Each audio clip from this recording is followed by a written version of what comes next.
약간 시간차가 있었어요. 북한도 긴가민가 했던 거죠. 북한이 가장 아파할 부분이 어디라고 보십니까? 농사진기에 다 망하는 거나 마찬가지.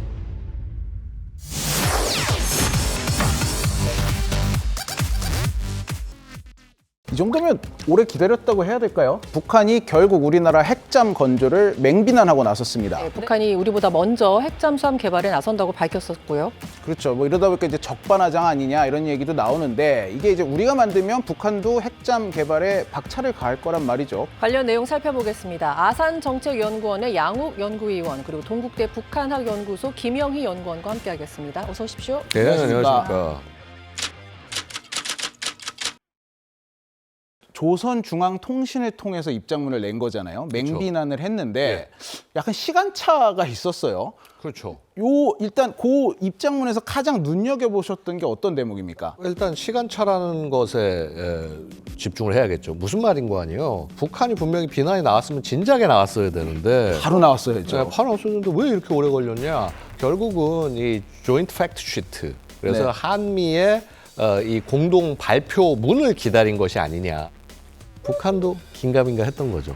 정말 저거 되는 거야? 네, 네. 뭐 이렇게 뭐 이재명 대통령, 뭐 트럼프 뭐 얘기를 했는데 양쪽에서 다 확인이 되고 추진되는 거가 되니까 맹비난 모드로 들어온 것이 아닌가. 뭐 이렇게 볼 여지가 있습니다. 전반적으로는 북한이 톤을 어느 정도 조절해야 될지를 좀 고민을 했던 것 같아요. 이전 같으면은 뭐 이렇게 미사일을 쏜다거나 그렇죠. 그런 행동들과 같이 나왔을 텐데 네. 그렇지 않았다라는 부분은 최근에 그 북한의 흐름과도 좀 연계가 된다고 봐요. 여태까지 보면 연간 30회, 40회 이렇게 됐는데 그렇죠. 제가 이제 뭐 올해 보고서 쓰면서 이제 집계를 해보니까 방사포라든가 이런 걸 제외하면 네. 실제로 한 두 차례, 세 차례 이것밖에 안 되는 거예요. 확 줄었네요. 확 줄었죠. 북한이 드디어 평화를 원해서 무슨 뭐 조용히 우리하고 얘기하려고 미사일 안 쏘냐 그게 아니라 네. 지금 북한은요 우크라이나 전쟁의 모든 걸 다 하고 있습니다. 여기저기 이런 걸 늘려놓을 어떻게 보면 여유가 없다라는 거죠.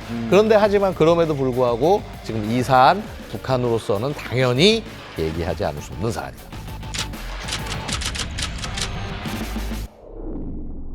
우리가 알기로는 북한의 공식 메시지는 단계가 있다고 알려져 있지 않습니까? 네. 조선중앙통신을 통해서 입장문을 밝힌 이유가 수위를 조절한 것이다라는 풀이도 있는데 수위 조절은 왜 한 걸까요? 북한이 가장 강력한 핵심 메시지를 던진다거나 할 때는 항상 김여정이 나와서 담화로 발표를 했어요. 그랬죠. 네. 예, 그리고 그 다음에 국방성 담화가 나오던가 네. 뭐 이렇게 나와야 되는데 가장 그래도 낮은 단계의 조선중앙통신 보도로 나왔단 말이죠. 왜 이렇게 톤 다운 시켰을까라고 생각을 해보면 네.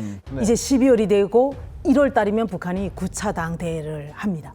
이건 정말 북한 역사의 진짜 최고의 행사거든요. 네. 근데 이 시점에 이거를 김여정 담화라든가 이렇게 높은 수위로 확 던져버리면 이게 확산이 너무 될 거 아닙니까? 내부에서는 지금 9차 당대회를 막기 위한 마지막 전투를 열심히 벌이고 있는데 이게 분산시키면 안 되거든요. 저는 그렇게 생각을 해봤습니다. 네. 김영희 박사님 말씀에 제가 100% 동의하는 부분 중에 하나가 뭐냐면요.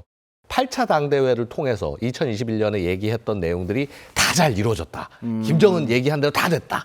그래서 김정은 치적을 확 높여야 될 때란 말이에요. 이 상황에서 이게 너무 강조가 돼서 자기의 치적이 뒤로 밀려나는 모습이 되면 안 된다는 거죠.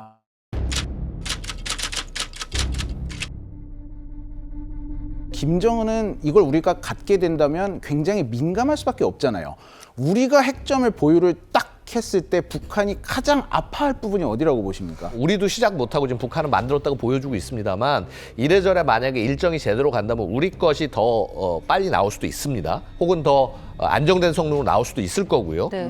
자, 뭐 어쨌거나 이렇게 될 경우에는 소위 말해서 북한이 얘기하는 핵 그 이격 능력, 세컨드 스트라이크라고 그래서 자, 너희가 우리를 공격해도 우리는 이걸로 보복할 수 있다. 혹은 먼저 이게 수중에서 선제 타격할 수 있다. 자, 이런 그런 능력들 자체가 사실은 좀 더 떨어지게 되는 거죠. 한국을 위협하는 이 구도가 잘 안 그려질 수 있다라는 거죠. 그러면 여태까지 모든 그 열심히 농사진기에 다 망하는 거나 마찬가지예요. 그렇죠. 그래서 한국이 이런 부분들을 먼저 선제적으로 나가는 것을 당연히 북한으로서는 반길 수가 없다라는 겁니다.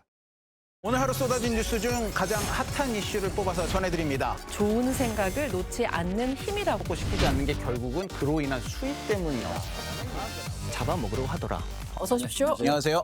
어떤 일이 벌어진 겁니까? 라고 주장하는 상황입니다. 못했을 가능성이 있지만 이 아이가 킥장애가 있거든요. 그것도 다 문화죠. 부산인 종묘에 대한 유일한 자랑거리입니다. 삼수를 하고 싶다. 매일 저녁 6시 50분 생방송 뉴스 헌터스. 여러분의 저녁 시간을 함께합니다.